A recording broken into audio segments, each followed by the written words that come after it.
pero yo creo que podríamos mencionarlo, a la gente le encanta hablar de suplementación. ¿Qué suplementación has visto que podría ser interesante comentar?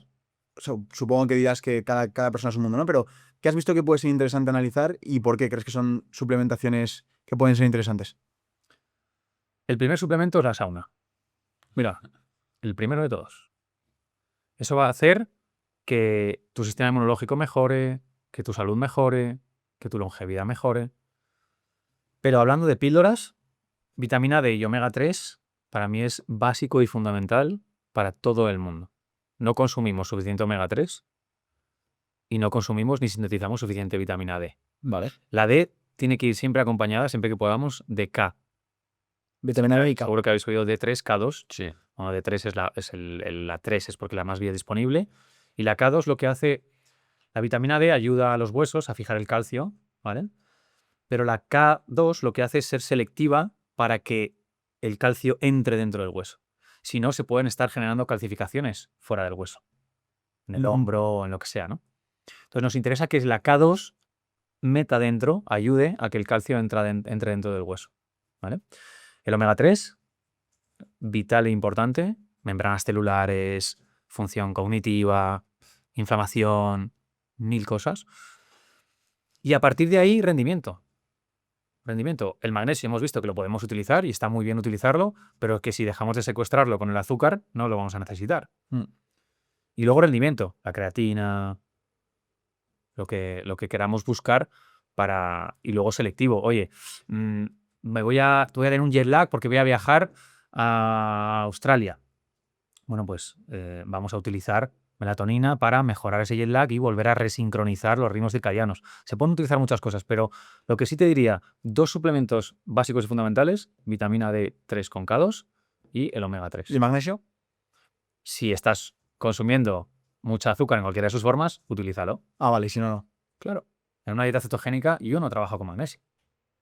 Hostia. Ese tema, ya que lo has sacado, me parece... me gustaría preguntarte, Ray, porque mira que hay muchos puntos que, da igual el experto que traigamos en salud, dicen lo mismo. Es decir, entrenar fuerza es algo que va a salir en todos los podcasts. ¿Qué es más importante entrenar la alimentación? Incluso algunos que lo dicen y puedo entenderlo perfectamente el porqué. La sauna también es buena. Pero fíjate que cuando entramos en la alimentación, cuando entramos en comer carne roja, por ejemplo, cuando entramos en qué dieta es mejor, ahí hay conflictos. Pero ya no desde el punto de vista de ver cuál es mejor, sino por qué hay conflictos, por qué, o sea, ¿qué está pasando ahí? O sea, vosotros que os investigáis en estudios, el problema está en que los estudios dan la razón a todos los puntos, entonces entras en un sesgo del investigador de que, ¿por qué la carne roja es buena? ¿Sabes? Que lo buscas así un Google. ¿Por qué está pasando esto, tío? ¿Por qué es el único punto donde no se ponen de acuerdo los expertos de salud? A ver, primero de todo hay que diferenciar entre ciencia y pseudociencia. Vale. ¿No? Es importante ver que realmente la fuente de la que te estás nutriendo es realmente ciencia. ¿Y por qué? Porque leer un estudio no quiere decir que ese estudio... Utilizamos los títulos de los estudios para lanzar. ¿Ves cómo...? No, Claro, por eso. luego léete el estudio porque a lo mejor no tiene nada que ver la conclusión con el titular del estudio. Ya. Y luego, ¿por qué hay conflicto? Porque todo es bueno para según qué personas. Porque si tú vienes de una población indígena del norte de Europa, vas a venirte beneficiado de el pescado azul, de esto, de lo otro, tal. Si tus antepasados vienen de una tribu africana del centro de África, habrá que mirar que esa nutrición a lo mejor no te sienta igual que al que viene del norte de Europa. ¿Me explico? Entonces, a lo mejor ahí es donde se genera la fricción y donde podemos encontrar un punto común de analizar la genética y la epigenética y ver hasta qué punto podemos direccionar e individualizar el proceso de nutrición y de alimentación de las personas. Vale, o sea que, por ejemplo, la dieta cetogénica no se la recomendarías a todo el mundo. No se la recomendaría a todo el mundo que estuviese en una situación concreta. Por Ya. ejemplo, resistencia a la insulina. Vale. Pero puede haber gente y población que con esa nutrición se estriña, que la hay, o con una dieta carnívora. Hay que ver cómo está funcionando tu bioquímica con esa nutrición. Si tuviese que elegir una dieta, la omnívora, somos omnívoros por naturaleza. Bueno, la hemos dicho antes, la mediterránea, ¿no? Claro, exactamente. Si yo tuviese que elegir una, te diría esa. Y en Italia, que hay zonas longevas, Exactamente. se come pasta. Y en Grecia, exactamente. Eso es. Claro. Es verdad que el gluten que hace 50 años no es el mismo gluten que estamos consumiendo ahora. O sea, el trigo, perdón, ¿no? Tiene más gluten, ¿ok? Ha sido modificado genéticamente para poder crecer en cualquier parte del mundo y eso hace que su gluten sea mayor, la cantidad de gluten que estamos consumiendo por gramo de pasta o de cualquier cosa que lleve trigo, y eso genera resistencia también al gluten, Claro. ¿vale? Que igual, ¿Hay algún alimento que tú te hayas eliminado sí o sí, quitando ultraprocesados estas cosas? ¿Alguno que no.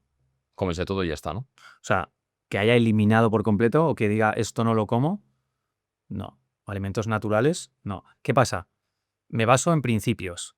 Dieta de la zona, ¿vale? ¿Dónde estoy? Pues entiendo que mis antepasados han estado también por aquí y por lo tanto enzimáticamente voy a ser más eficiente y digestivamente voy a ser más, voy a tener más digestiones fáciles si consumo lo que está alrededor, no si consumo una papaya que viene en avión de donde sea, ¿no? Si no es época, pues a lo mejor no. Dieta de la zona y estacional, ¿vale? ¿Qué nos da la naturaleza en qué momento? Claro. Hay que volver al origen. Si es que es más fácil que todo esto. ¿Qué pasa? Que buscamos la píldora mágica. Y suena muy bien y es muy marketingiano decirte la dieta carnívora, la dieta vegana, la dieta keto. Total. Suena muy bien y llama mucho la atención. Entonces cualquiera se va a agarrar a eso. El ayuno intermitente, tal. Todo tiene beneficio, pero con un criterio. Yo creo que esa es la clave, ¿no? El probar de la idea. O sea, lo que compartimos, y esto ya no solo para la gente que nos escucha, que no solo lo tomen en este podcast, sino en cualquier podcast que tenga un plan.